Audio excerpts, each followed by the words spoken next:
the end of the day, selling is transferring a feeling. If you don't have the feeling, you can't transfer it. If you don't have a good, positive feeling, dude, you're an actor. You have to sell and run your business from a place of positivity. And however you get there, God bless you. It's episode 68 of the Pete Primeau Show. Welcome to the Pete Primeau Show. And sorry, we are getting a late start today. It was 100% Steve's fault, not mine, actually. I just fibbed. It was my fault. It was my computer's fault, actually. I'm sure you can identify. Anyway, we have a great show for you.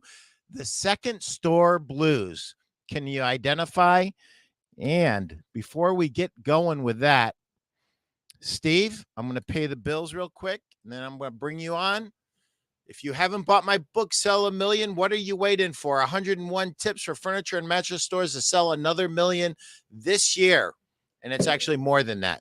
There's 101 chapters, and in each chapter, there's at least one idea. Sometimes there's 4 or 5 ideas in each small chapter. Anyway, I want to say thank you, Steve, for sponsoring my show, the Mattress Industry Network. We are almost, Steve, are we at 1,400 yet or not? 1,400, I think. We are at 1,400 or close. If you haven't joined our group, you need to. 1,379. 1,379. So, guys, let's do this. Everybody that's listening, that's in the group, hey, everybody who's in all the cool kids got Sell a Million. There it is. Do you guys see that? Take a picture and send in your request to join our Facebook group. It is a group run by retailers for the entire mattress industry. And since Steve is sponsoring me, and I normally do the commercial for him, who better to speak about it than Steve? Steve, tell us about the Mattress Industry Network group, how it started, and who it's for. So if you sling rectangles in any shape or form, I guess, if you sling rectangles in any shape, they are still rectangle. But any size, how about that?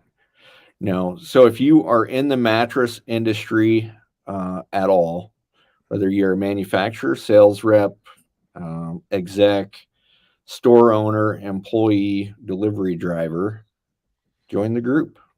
So everybody can benefit from best practices. Feel free to ask questions, and we will help you in any way we can. Hey, Keith Burrell, thanks for saying hi, and make sure you share with all your friends to join the Mattress Industry Network group. I know that you're in there. And Keith is my former boss at Protect a Bed. So Keith does great things. I owe you, Keith. I will complete the paperwork. Steve, why did you open up a second store right now? Labor's tough. Everything's tough. There's inflation. There's all kinds of things going on. Why, oh, why did you do it, my friend? It's not a why. It's kind of a why not, right? If I had to choose, of course, this isn't the best time, but it's not the worst time. Labor is probably the most difficult. Even in this second store, we'll be closed 1 day a week because of labor at the moment. But man, the competition is getting tougher, and if we don't get closer to the customer, then we lose them. So it's really self-preservation, not as much anything else. It's self-preservation.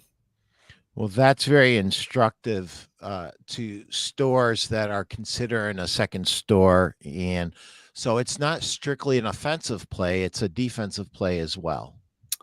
So we have a competitor that's been aggressive in the last few years, and they decided to open stores around me, and they're taking the Mattress Firm playbook, former Mattress Firm employees. So continue down that path, because I remember Mattress Firm went bankrupt and I will force you into bankruptcy too if I can. Um, so it was really, hey, I got to protect the side of town. So nobody had expanded out here yet, and the growth opportunity is very limited because commercial real estate on this side of town is very tight. And I saw an opportunity location I've been eyeing for about 3.5 years, and it was the last space available, and I had to take it. It looked like you had to do a little work, Steve. A little is probably underestimated.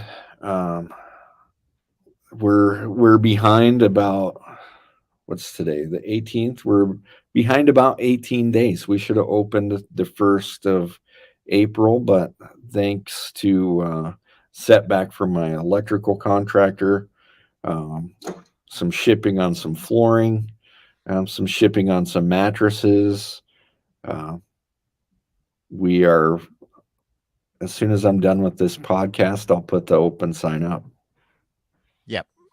So let you know what I'm thinking. Let's just play the video that we have so everybody can see where this build out started from and kind of what you did, and we can play it with or without music. Let's play it without, and you do the you kind of give the commentary. So, as you can see, this building, the last occupant was Radio Shack. Okay. So it has been vacant for about 7 years, 6, 7 years.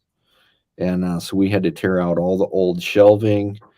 Um, I decided to go with the black ceiling. I really wanted to experiment with this black ceiling.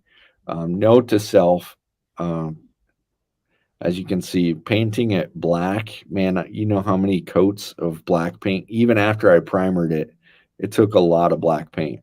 So Okay. there's about 15 gallons of paint on that ceiling. Wow. Oh, it's ridiculous. And this isn't a huge space. So, and then of course we did all of our lighting. That's the electrical that held me up. Try painting in the dark. It's very difficult.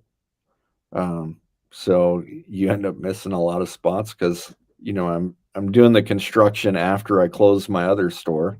Right. So, and then of course my boys, my wife, everybody got in the work on the flooring. So thanks to Costco for delaying my flooring for a week, but hey, they saved me a few $1,000s. Oh, okay. Well, we'll take that. Oh man, Is it this 2,500 or 3,000? so this, I mean, the showroom space, we're about 1,800 is all in the showroom. 1,800. Okay, good. I've got some storage in the back, so I think total we're about 2,400 square feet. So also the experiment to see how many beds I can pare down into a small showroom, and that's probably why the mattresses were delayed, is because that's the most difficult decisions I had to make, is what do we put on the floor. Right. When you're used to selling 50, you can put just about anything on the floor to experiment with it. Sure. When you can only put down 25, Yeah. it's you have to have the nose, right? I mean, people say, well, just pick the best selling beds. Well, you can't. Right. You have to have the beds that help people choose the right one. Right. Exactly. So those are my two boys. Awesome. So, based on everything, you're still not quite open. When do you anticipate being open? Literally, we plan on putting the open sign up as soon as I get done here Okay. So today. today. So time will tell. So were you able to find somebody to run the store? So I was fortunate. Well, nobody else runs my business, Pete, ever. So I will run the store, but I do have somebody work for me. I was fortunate to find somebody at church that had some experience in sales, not in the mattress industry, but cars, RVs, and so snagged him, and hopefully it's the right choice. Time will tell. It always does. If Now, not, how got how backup plans. how far away is this from your other store? So as of this morning, I left the other store. It's about 15 minutes getting here from the other store, jumping on the freeway. So that was the next difficult thing when you look at a location is, oh, excuse me, how close is too close and how far is too far, right? Exactly. And it worked out that this is a side of town. We sell some over here, but we haven't. Uh, we are not probably have not been the number one mattress company over here because everybody that lives on this side of town has to jump on the freeway to come see me. Mhm. And then they have to drive by, Denver Mattress Firm, all the, Macy's, J.C. Penney's. They have to drive by everybody to get to me. So now we will show up first on Google, and hopefully they stop here first and save the trip across town. Well, and that's one of the areas where you have been tremendous. You have figured out Google probably the best of any smaller retailer that I've seen, and that is literally a giant killer. Um, w- Later on, when I read the chapter I'm going to No, read. no, I got the chapter picked out. Oh, do you? What chapter you got picked out? Which one? Number 84. 84. Let me see. Oh, that's very good. Yeah, and appropriate the day after Easter, huh? Okay. So forget about the chapter. Well, you know what? Then I can actually go into it because I will let you go ahead and do that. But this is what I wanted to say to everybody. And I'll say it to them early because you're the guest and you're going to read your chapter you want to. But for those of you who have my book, page 109, chapter 74. I'm not going to read the whole thing because I'm deferring to Steve on that. But I'm just going to read the very last paragraph because this is important. Earlier, I talked about the power of masterminds. If you own a store, you should belong to an industry mastermind and a marketing mastermind. Nothing could be more valuable than sharing ideas with smart, capable people. You have anything to say about that, or do I have to dunk the ball too? I gave you a layup shot. You did give me a layup. So we are going to season 2 of the Mattress Minds, a play on Masterminds. So if you are interested in joining our group, please reach out to me via Facebook because we do have some openings. Um, yeah, I mean, it's been season 1 was awesome. I think everybody made some additional money thanks to it, and that's kind of how we're looking to build value, but also to get in depth on some more important issues, right? Some things that we can't quite discuss in our industry group, or maybe some things that are not something that's even relevant to the mattress industry, but as a business owner or a rep. So everybody brings something to the table, and we ask a little bit of everybody. And it's 12 weeks. First week is an intro, last week is a recap, and we cover 10 topics in the middle. And we open the group to 10 people. We have about half full, and we're starting in a couple weeks. So, again, we have a lot of interest. I think I've had like more people interested than we have space, but we're being selective. So if you're interested, reach out to me. Yeah, the chemistry on the masterminds is very, very important. I've been involved in several masterminds over the years, and they are extraordinarily valuable.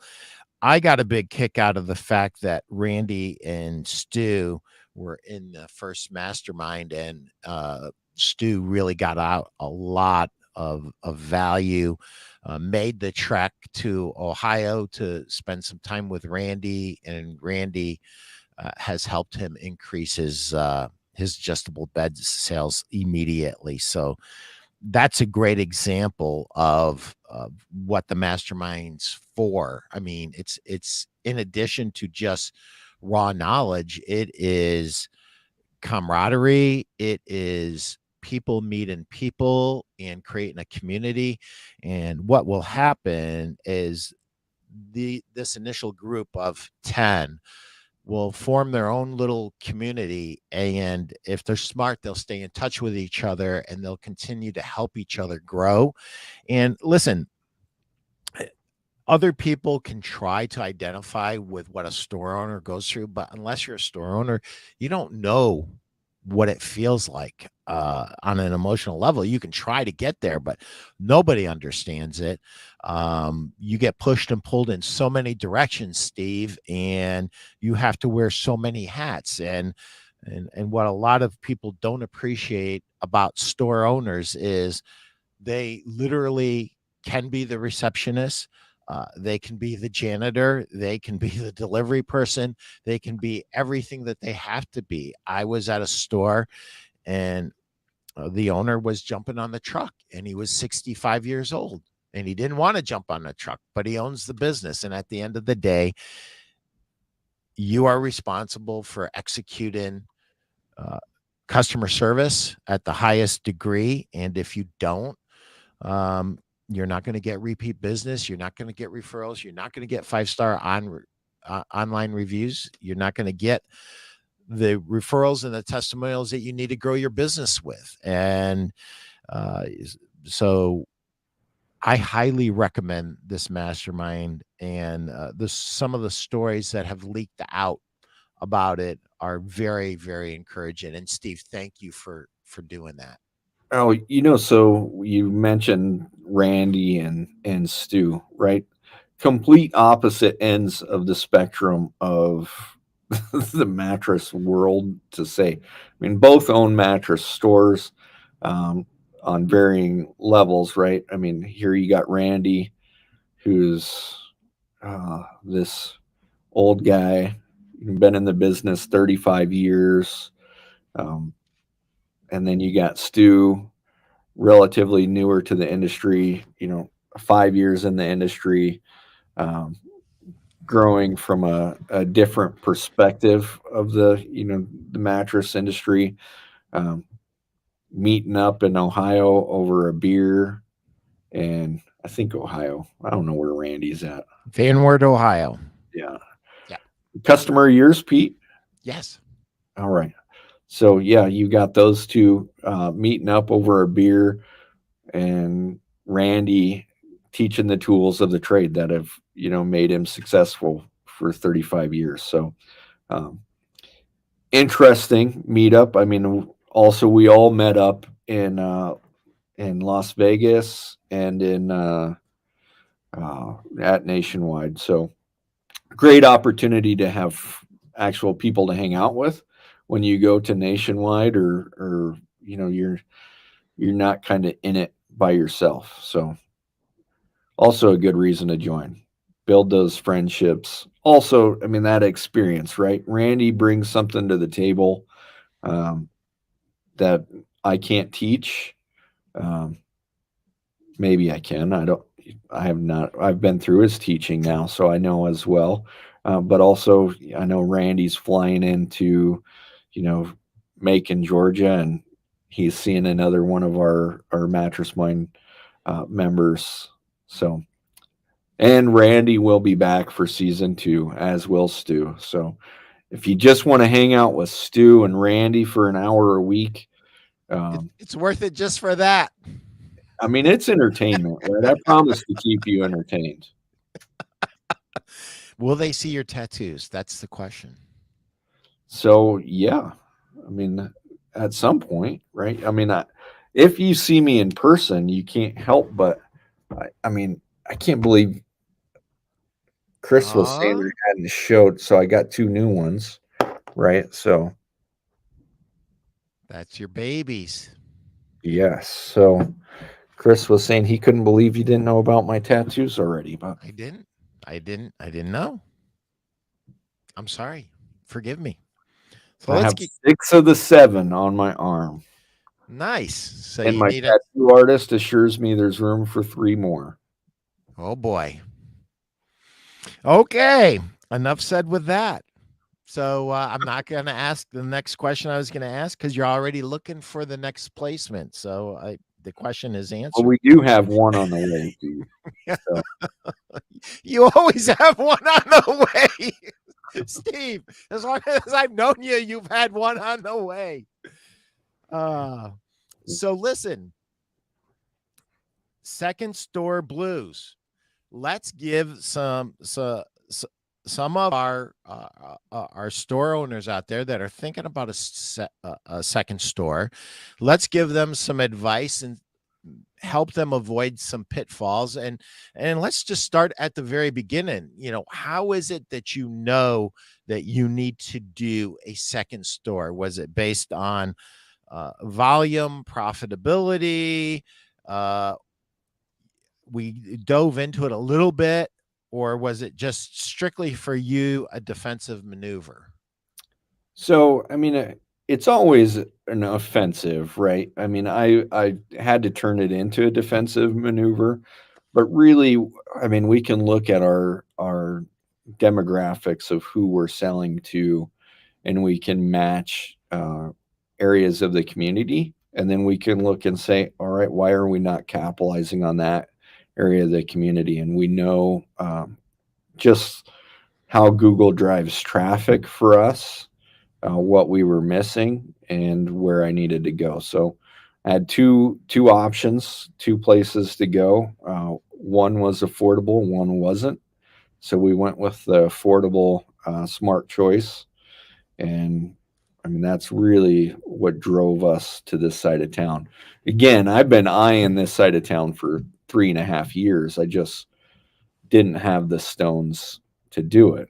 I mean, been busy. There's lots of excuses, um, but reality is it does take an extreme amount of time. I think I went a month. We Before we took Wednesday off to get a tattoo. I mean, I was working month and a half, right, straight. Yeah. Yeah.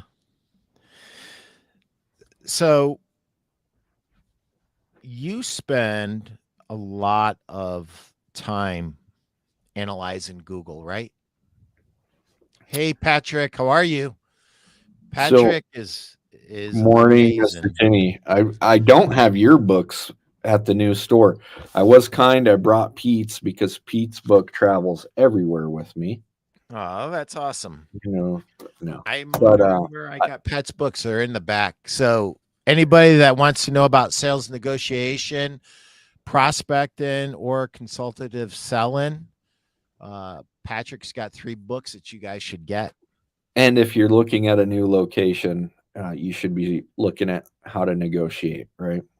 Yes. Well, you want to talk about that a little bit?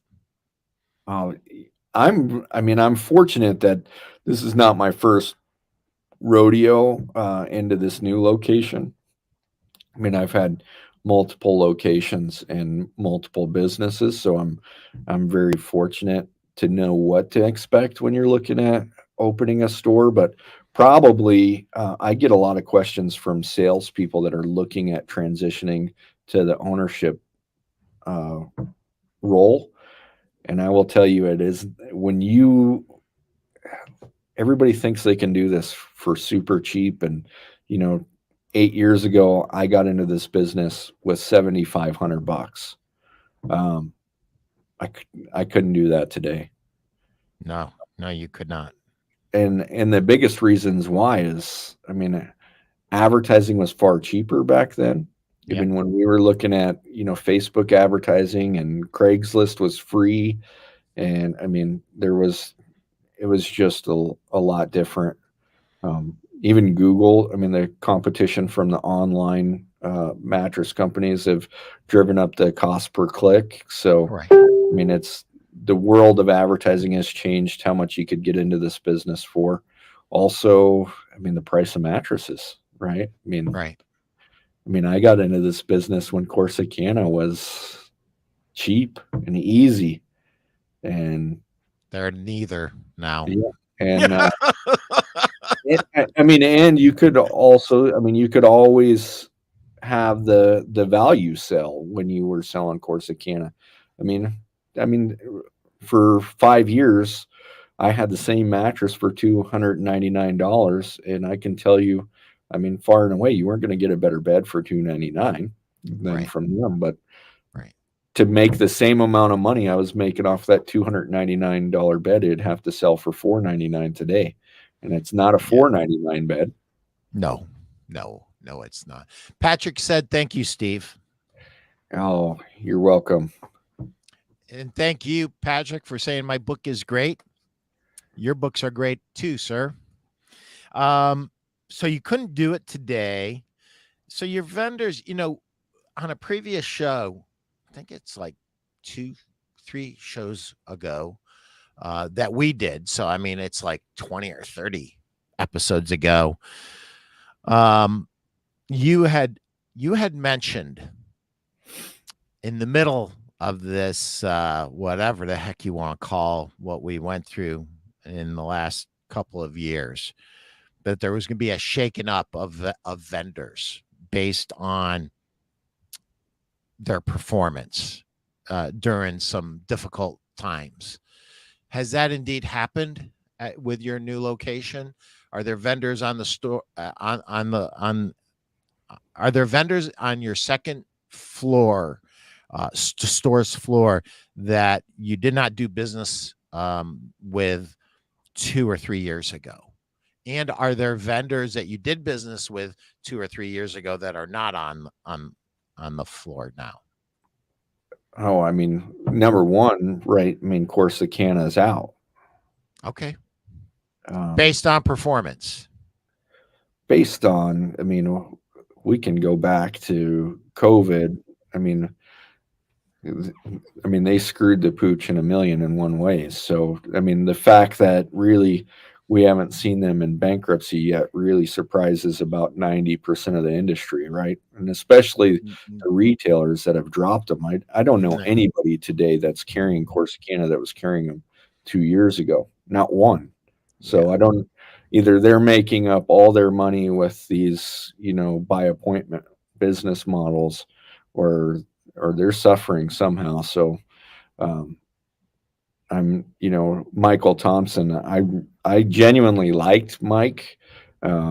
He was, I spent some good time with him when they first came on to Nationwide a few years ago, and Mike, I unfortunately, um, hopefully his retirement was by choice, like it's led to, but we can think of man, that guy made some really bad hiring decisions, in my opinion, and they're still there, right? So the people that screwed the company over are still there. So until that company flushes those people, um, that company will stay where it's at. So, I mean, we'll see where it goes from there. Yep. I mean, So my any honest take on that one company, right? I mean, Yeah, so Steve, how do you really feel about it? I mean, granted, I mean, Uh, I've done hundreds of thousands of dollars in business with Corsicana, yeah, you in have. particular. And I mean, granted, my model has also shifted over the years, Sure. away from that stack them deep, sell them cheap. Um, but uh, Betting Industries of America, is that proper? Is that the Yes. Yeah, I noticed you so have Lifetime on your floor now. I've got the lifetime models on my floor. And Lifetime was a huge hit at my open house, and there was only 2 models in the back at the Vegas show, and everybody that laid on them, everybody that heard the No, there story. was there was four in Vegas. Were there four in Vegas? Yeah, the 2 roll packs and the 2 non-roll Oh, packs. no, no, no, not in Vegas. I misspoke. Thanks for catching me. High Point. There was All right. only two in High Point. But everybody that has seen those beds and understands what those beds represent, uh, and what they do, more importantly, for the consumer, just have fallen in love with them. So I was very glad to look at your pictures and go, hey, that looks familiar. And it's brand new to me. We were mostly focused on selling Englander before Stu and his family bought Ed out, which has been like an absolute godsend to me. Nothing against Ed did a great job, and his family did a great job, but what happened for us in the last 2 months has been extraordinary. And I love those beds. I love the story behind those beds. So that's an example of somebody maybe you weren't doing business with 3 years ago, right? So and we really forced, we pushed to get them here as quick as possible. So I mean, they were part of the push to get new models that I really, when I opened, I really wanted to have those 2 beds on the floor, Yep. in particular, and I took the roll pack edition because storage is limited for me. Sure. So I really, really, really wanted them, and it opened, I think, a good relationship. Spent a good amount of time with Steve, um, in Vegas and Good. at Nationwide. Um, Probably one of my favorite guys in the industry next to you. Absolutely. Absolutely. I love Smart, Steve Carnes. smart, smart guy. Yeah. He really Insanely smart. brings a lot to the industry.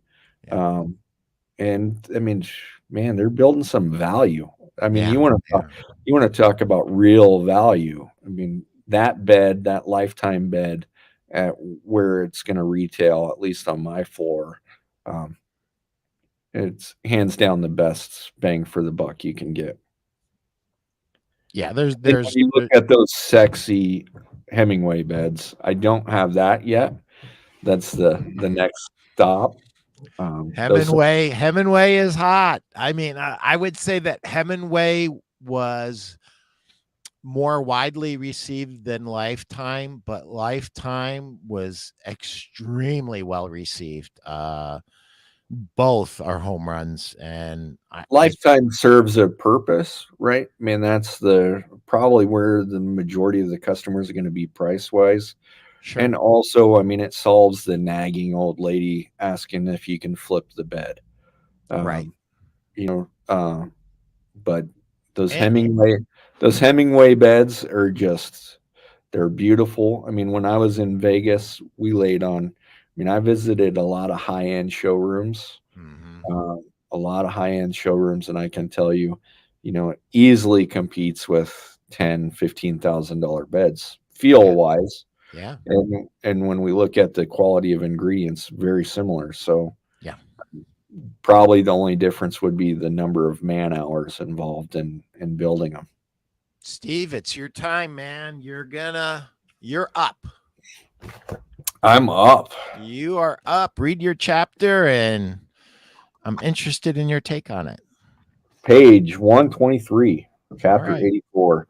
Too many eggs. Do you have too many eggs in too few baskets? I'm talking about vendors here. Have you Mm, experienced a vendor that turned cold? Ever had a vendor turn on you? It happens, and when it does, it can be disastrous for your business and your profits. There's a fine line between carrying too many vendors and too few. Here are a few questions to ask yourself. Am I having trouble meeting the minimum shipping quantity on a regular basis? You might have too many vendors or the wrong vendor. Does your vendor open new dealers in your marketing area with no regard for your business?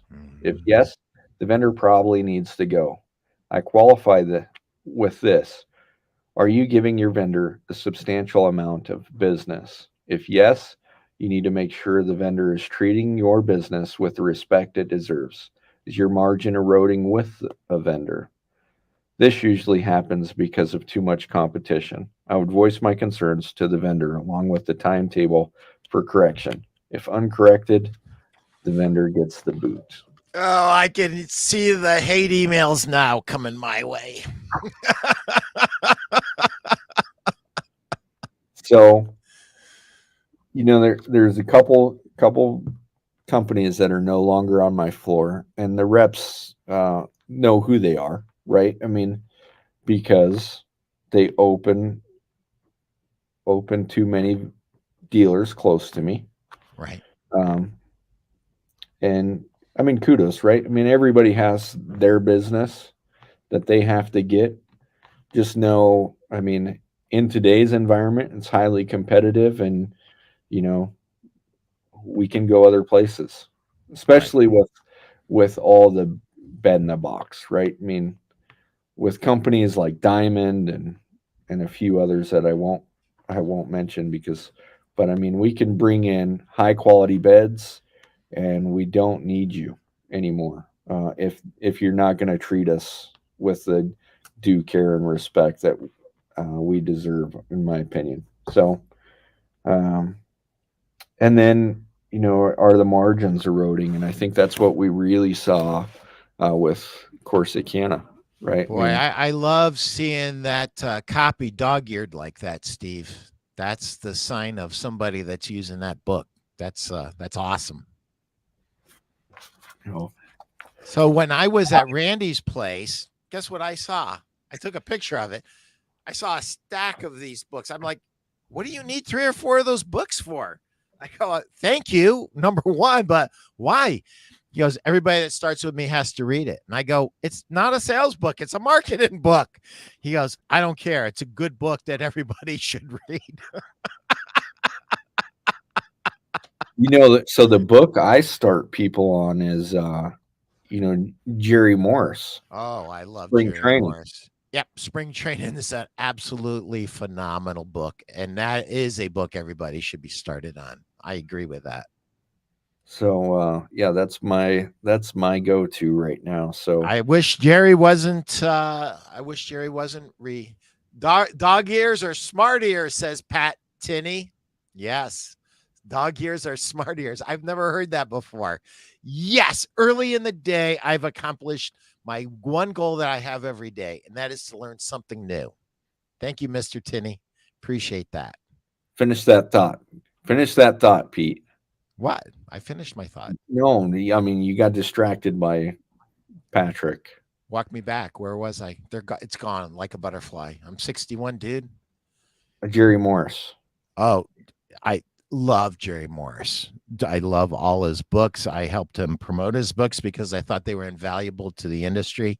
I'm sad that he has retired and that basically he doesn't want anything to do with the mattress industry because I would love to have him on my show as a guest.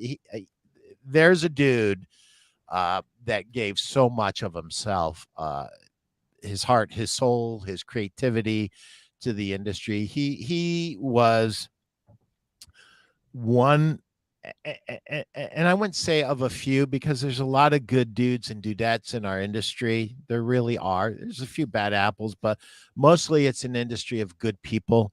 But Jerry is just a star in my eyes in terms of what he gave to the industry in terms of creativity. He was not a process guy. He was really about giving tactics. And if you look at my book, this isn't a process. This you could start with the last. As a matter of fact, I tell people start with my last chapter. Start with the last chapter and then go to the first chapter. Because as you read through the book, if you don't read the last chapter, you're going to go, how am I going to do all this stuff? And the last chapter answers that question. How are you going to do all that stuff? But no, Jerry was nothing but good for our industry. He was not married up with anything. You never heard him say a bad word about anything or anyone. Just super, super positive guy that probably should have sold millions and millions and millions of books, but didn't because our industry in general suffers from mavenitis. And that is the idea that I know it all. And newsflash, you don't know it all. And I don't care who you are. I don't care if you run a multi-million-dollar company. Nobody knows it all. And we should all be students of our industry. We should all be learning, trying to learn from everybody that we come into contact with every minute of every day. We should be hungry and thirsty for knowledge. And that's the end of my speech, Steve. I'm To sorry. jump in there, Pete, you just said our industry suffers from a bunch of know-it-alls, right? Yes. And we've seen that, right? Trying to fill the masterminds group. I No, know, no mavens allowed. That should be no mavens allowed. and in talking with Jeff Janakovo, good deal, and just trying to understand, man, there,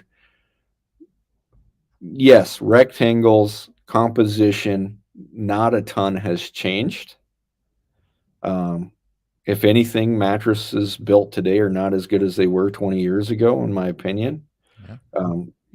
Manufacturers have found a way to make everything cheaper and last less. And Yeah. I If mean, you unload your truck, you know this to be true. I'll never forget when this, they Steve. get light, and when one person can unload a king, a king mattress and throw it around like nothing, something's wrong. The Yeah. steel, you know, Yeah. we're but um, beyond that, I think mattress store owners in particular are afraid to invest in themselves, Yep. not knowing that. I mean, right? Our I'm trying to think of like Well, where do we go in the next 10 years as mattress store owners, right? I mean, I just signed a 5-year lease, and we keep trying to think of, at one point, is there going to be a need for the mattress store? Um, so trying to figure that out and how we do this omni-channel thing, like, I can assure you that, I mean, you need input, right? I mean, you need input. You can hire the world's best marketers, but they don't understand mattresses, right. right? Right. Um, you can hire the world's best website designers, um, but that doesn't mean that they understand marketing. Yep. Um, and I mean, there's groups like Nationwide that put most of it together for you. Mhm. Um, but most of it, I mean, you have to understand where you're going. In particular, if you're under 5 stores, you have to understand it. Um, and if you're over that, I mean, you're paying people a lot of money, um, to know something that you probably should be able to verify, right? I mean, Exactly. And that's why I've always said, whether you're a single store owner or you own 100 stores, you need to understand marketing. And the bigger you are, the better you need to understand it. And you need to be able to evaluate whether or not the people you're hiring are doing the correct things. You should know that they're doing the correct things before you even hire them with a few well-placed questions, right? I mean, the interesting thing is we hire these people, in agencies in particular, and they take 20% off the top. That's 20% of your money that's not being spent towards your ad spend. So if you knew what you were doing, and you don't have to be very good, you just have to be adequate, you're still going to get a better response than that person that's taking 20% from you. 100%. Also, if you're dealing with old school advertising and you're still paying your cost per thousand, um, you'd understand that. I mean, I can put in a whole bunch of wrong keywords to intentionally drive up, the number of people that see my ad, that are completely irrelevant to selling anything. Exactly. So, I mean, there's lots of things to be considerate of, these days, and uh, placing blind trust in somebody else to do it for you, Right. without knowing what to check and inspect, and what other people are actually getting. Um, I mean, that's tough. Also, I think when we look at the Mavenitis, right, when we think of these people that are know-it-alls, really, they're afraid to share what works, because they don't want to generate competition. Well, the reality is, and I learned this a long time ago when I was in the financial services business, I rented office space to other people that did the exact same thing as me. I just had a lot of office. I had a big office, so I had a lot of extra offices. And these people would follow me around on a daily basis and try and figure out, hey, Steve, what are you doing? I would tell them exactly what I'm doing. Exactly. There's no, I mean, no secret to it. And they couldn't replicate the results, right? They could never outsell me. Why couldn't they outsell me? One, they weren't as passionate about the product.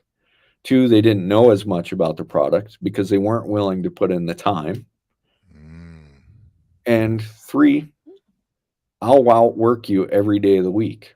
So that goes to Pat Tinney's comment. Did you see the comment that Pat did? Just you have to go see how a mattress is made. I did. It made a big difference. And Pat, just so you know, this is a guy and Steve likes to go to mattress factories. He likes to touch the foam. He likes to get his hands on the raw components because he's evaluating it. And I'm sorry, Steve, you should speak to No, that, not no. me So I speak mean, for you.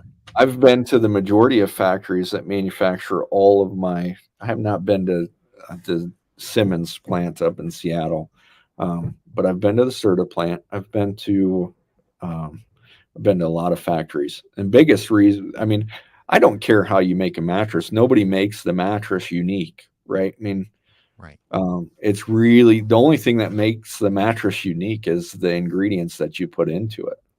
Yeah. So if you're using, cheap foam and cheap coils, and I mean that's where I'm interested. I go to the raw ingredients piles. I Yeah. mean, the coolest plant I saw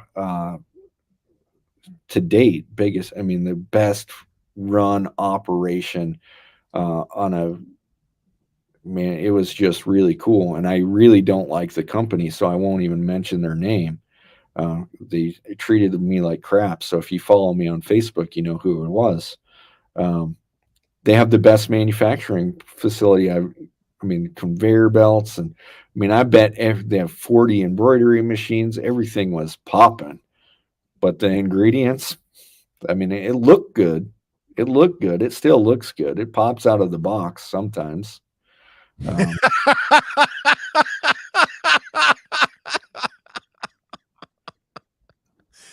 Oh, Steve, so you're killing me here, brother.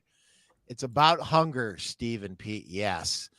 Um, there's a book that Pat wrote. I think I sent it to you, Steve. Perpetual Hunger. That is the best title of any book because that is literally the story of my life. Literally the story of my life. I've always been hungry. I've always wanted more. I've always been willing to pay the price. And Steve said something earlier. You have to be willing to invest, and nobody's going to outwork him. And I feel the same way. You want to outwork me? Go ahead. Be prepared not to sleep. Be prepared uh, because I've been doing this for 40 years, guys. I've got my, I've got it down. So guess what? You try to outwork me, you'll end up in a ditch, and I'll be laughing at you, dude. I mean, so when we look at that, right, Pete? I mean, we were talking about our little exchange on Facebook, right? I was told as a kid I was more likely to go to prison than to college, and I was told I'd and, never be a salesman. and that was probably true at the time. I mean, I was a troubled young kid, and but they yeah, they kind of wrote me off. But man, I had some good people eventually speak some life into me, and it changed the outcome. So Yeah, um, you can't outwork somebody that started at the bottom. That's yeah, like, I mean, I grew up exactly. in a single wide trailer. You ain't outworking me. Right, right. So, you posted that in my group, and I do a bad job talking about my group. Join Pete Primeau. What is it? Sales and marketing. It's a little tiny Facebook group that I share inspirational stuff, stories, whatever is at the top of my mind. Um, anyway, so this is what happened. I was working at a store. And while I was working at the store, I had two other jobs. I was still the chief of security at BW. Um, and I was, I had three jobs. And there was a time where I hadn't slept for like 3 days. And uh, I was probably the world's worst salesman, Steve, truly. And so my father-in-law, um, friend was my boss, and he said, your son-in-law is a good boy. He's going to be successful, but he's never going to be a salesman. And that was true. It was 100% true. So anybody who is wondering why you're not having success right now, look in the mirror and ask yourself, are you doing everything you can to be successful? Because I wasn't. I had a lot to learn, and what he said was true. Now, here's the irony of irony, Steve. You'll love this. That gentleman's name is Joe Shebeck, and God rest his soul. He's passed on now. Joe came to me, and I was the assistant manager at Kronheim's Furniture, and he was a salesman. He comes up to me and he says, I had my doubts about you when you first started. He goes, but I've seen you done very well, and I'm very proud of you. And I said, Joe, if you're worried about my memory is 100% fine, but everything that you said to George was 100% true, and we are fine. So don't look over your shoulder. Don't worry. If you need something to win with, you come to me and I'll give it to you. And that was that. But it was funny how sometimes the good Lord makes things come full circle, right? Because I was his boss instead of me being his boss, which was funny. I grew up in a steel town, Steve. I am with you. Yeah, Pat. When you read, you cannot read Pat Tinney's book and get through the first three chapters with a dry eye, because it talks about what Pat went through. It talks about his father dying young. It talks about him hitchhiking to his jobs because he didn't have a car. So, Steve, I'm thinking about opening up a second store. What's the advice besides don't do it? If they feel like they need to do it, what can they do to make their life a little bit easier that you just learned that while it's fresh in your mind? Negotiate that contract well, Okay. right? Set a reasonable expectation for your opening dates under today's circumstances. Um, have some money and Yeah. don't finance anything. I mean, that's that was part of the other reason why it's taken me a little while to go back to two stores. I had to, and then closed one and merged and blah blah blah. And now we're almost 4 years later. We're opening another. But part of that is money, right? Yeah. And it's to do it right. It's expensive. So, have you ever read 10X by Grant Cardone? Yeah, I So, don't like Grant, but go ahead. yeah, no, listen, I almost didn't read it because he's not my cup of tea. No, he's And, a hype man. He's a hype man, but but this idea that it's going to take I'm also jealous that he found Snooze and not Boise Mattress, right? so anyway, uh, he talks about in that book that things are going to cost, more than you think they're going to cost. And you're going to have to put in 10 times the amount of effort that you think you're going to have to put in. And things are going to come slower than you think they're going to come. And so you need to put that much more effort in there. And I would just, two things that you said is, don't finance things, operate within a budget. Understand things are going to be more costly than you think they're going to be, and they're going to take longer than you think, and you're going to have to put more effort. So that's kind of where the 10x thing jumped into my head. And I don't know that that's necessarily the right multiple, but it is true that things take longer than we'd like them to take. And it is true that any undertaking, if you would have asked me, because I know nothing about construction, I mean, I'm the least handy person in the world. And you told me there's 15 gallons of black paint on your ceiling, I wouldn't believe it. But I mean, you told me, I know you, I trust you, I believe you. I just never, I would have said, maybe 2 gallons, maybe three at the most. No way 15. So things do cost more. And so you probably need to have a little bit of extra money that you thought that you think that you're not going to use, that you'll end up using, and it's probably going to take more time. So what say you? What say you? Let's wrap this up. You know what I think this all points to? Seriously, it all points to your mastermind. I really believe that there's nothing better for our store owners than to get in a community of 10 other store owners. And the fact that you've got Stu and Randy in season 2, that shows me the insane value that they found in the group, that they wanted to be part of the we next should group. preface, right? I mean, I'm going to, it's not free, right? Sure.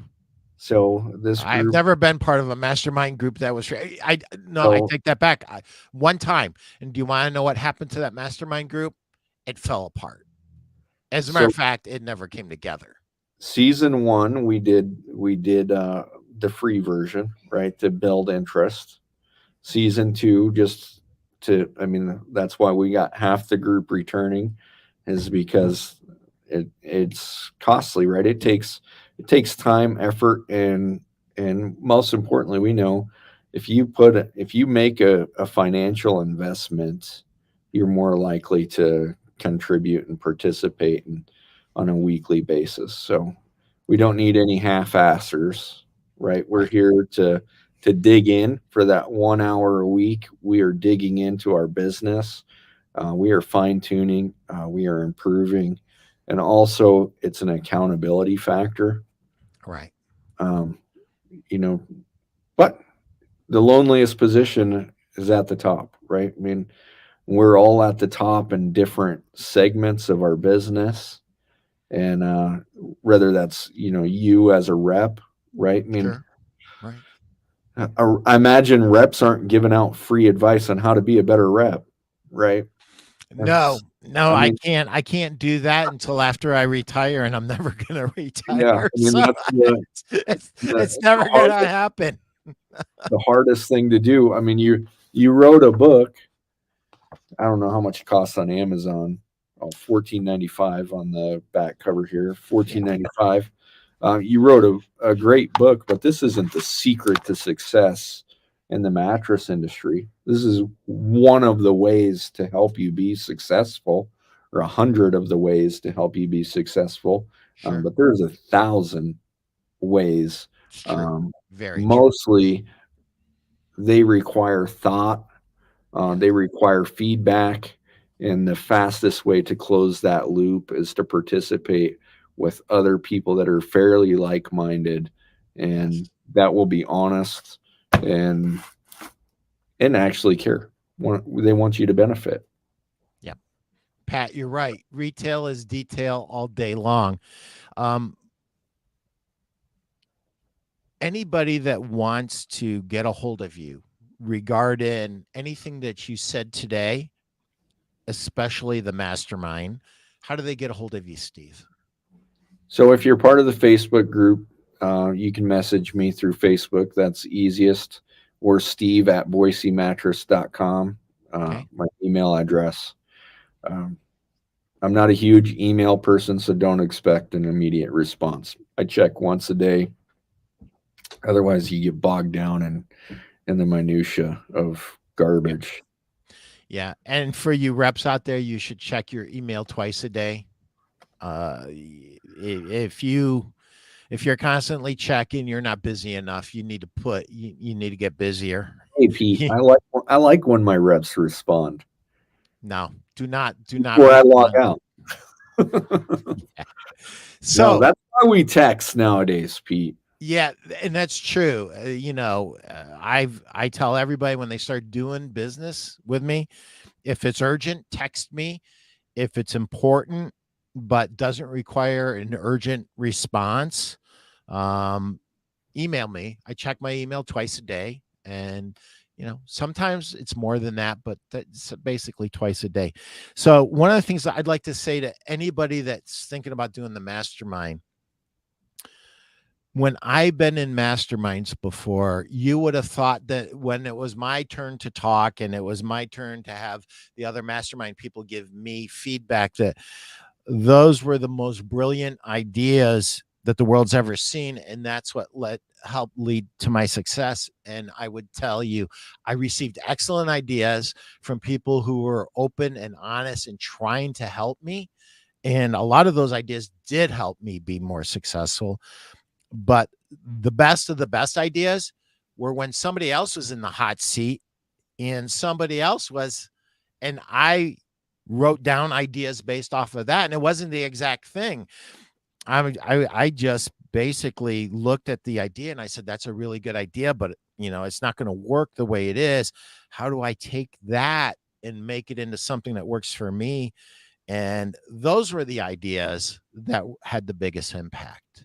So, and I mean, so we don't operate exactly like a traditional mastermind, because we cover certain topics. Each individual covers a topic every week. So you have your week where you're presenting and receiving, right? So it's slightly different intentionally, um, but yes, sometimes the best way to learn is to teach. Mm, So that's true. we bring that out in our group, right? I mean, everybody must teach. That's awesome. Guys, join the Facebook group. That's all I got to say. And if you are ready to take your business to the next level, join season 2 of Mattress Minds. Get a hold of Steve, and he will guide you through that process. If you are a maven, no need to apply. If you are a student and you want to learn, No, Steve know it alls. welcomes you. Feel free to join us. I am not afraid to tell anybody to shut up. If you want to pay money to be told to shut up, join the Mattress Minds. Steve, you you're not making a great commercial here, but listen, you know what? Diverse people who have diverse angles that come at the business different ways are invaluable in a mastermind. Like, the worst thing that could happen is that we all be from the same store with the same ideas. That is a disaster because nobody grows. Um, Great show. Well done, gents. I know, Pat, you're saying that the show's over, and I agree. The show is over. You get the Nothing last to word see here, because Pete. Nothing you to see here. you are the guest. Steve, what are your last words? Oh, sell some rectangles, people. All right. Oh, sell 1,000,000. Sell. You're right. You're so right. Sell 1,000,000. Thank you for being with us, Steve. As always, you're a blast. And folks, I am sorry I ran late. We made sure that we gave you at least an hour, and poor Chris is dying a million deaths because he should be eating his lunch right now. So, Chris Stone, thanks for all you do for producing the show. And Steve, thank you for being my guest this week. Appreciate everything you do for the Pete Primeau Show, and appreciate everything you do for the industry, Steve. Thank you. Thank you, Pete.